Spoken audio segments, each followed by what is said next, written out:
We're not talking in sound bites. We're talking about the real issues facing the American people. Yes, I can get up here and say, my goal is to ban this or that person from coming into America. A very simple statement, a very stupid statement.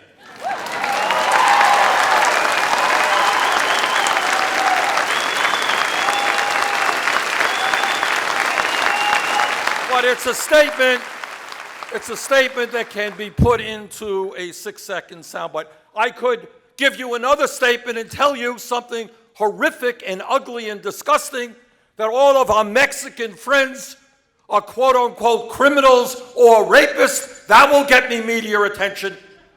But it is a disgusting statement that must be repudiated by everybody.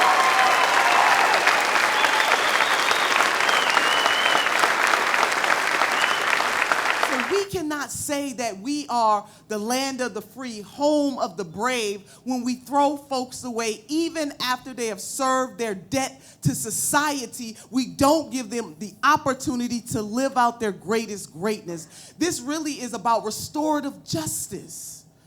That when folks come back home, they need to have a job, they need to have somewhere to live, they need a support system, and it's not just a one-time proposition. As humans, we fail over and over and over again. And I want you to think about your lives, that if you hadn't had some type of support system, whether that's a family member or a minister, a rabbi, imam, just somebody that you can talk things through, where would you be as a human being? And so we cannot any longer continue to throw people away. And I am so happy that Senator Sanders is willing to take on these issues head on and talk about them head on and deal with the fact that black and brown folks are disproportionately locked up. And if anyone in this room thinks there is not a direct correlation between very high youth unemployment and another terrible tragedy, the fact that we have more people in jail today in America than any other country on earth, if you think there's not a correlation, you would be dead wrong. In my view, it makes a lot more sense. It makes a lot more sense for us to be investing in jobs and education for the young people rather than jails and incarceration.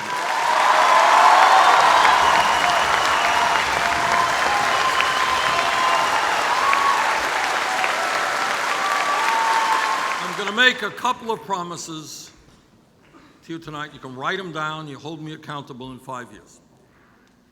Promise number one, and that is, by the end of my first term, the United States will not have more people in jail than any other country on earth.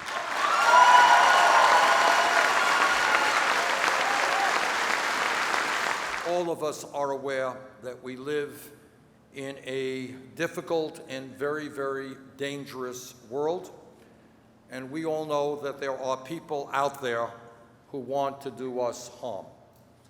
And certainly one of the major responsibilities of anyone who is President of the United States is to do everything in his or her power to defend this nation and to keep our people safe.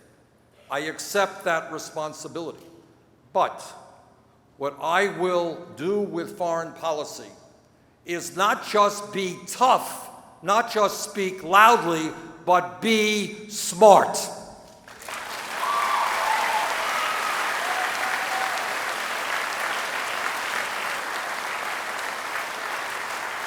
In fact, I would go so far as to say that if we send significant numbers of ground troops into Syria to fight ISIS, this is exactly what ISIS wants. They want to then reach out to the Muslim world and say, join us in the fight against the West and the United States. So what do we do? What is a sensible policy? In my view, what the United States must do is lead in the formation of an international coalition in which the Muslim nations must come together and overcome the many differences they now have. I know that Iran and Saudi Arabia have very strong differences. I know that the Kurds and Turkey have very strong differences. But what we have got to do is lead the effort to bring these countries together to make certain that ISIS and the destruction of ISIS is the agenda that everybody coordinates their activities with.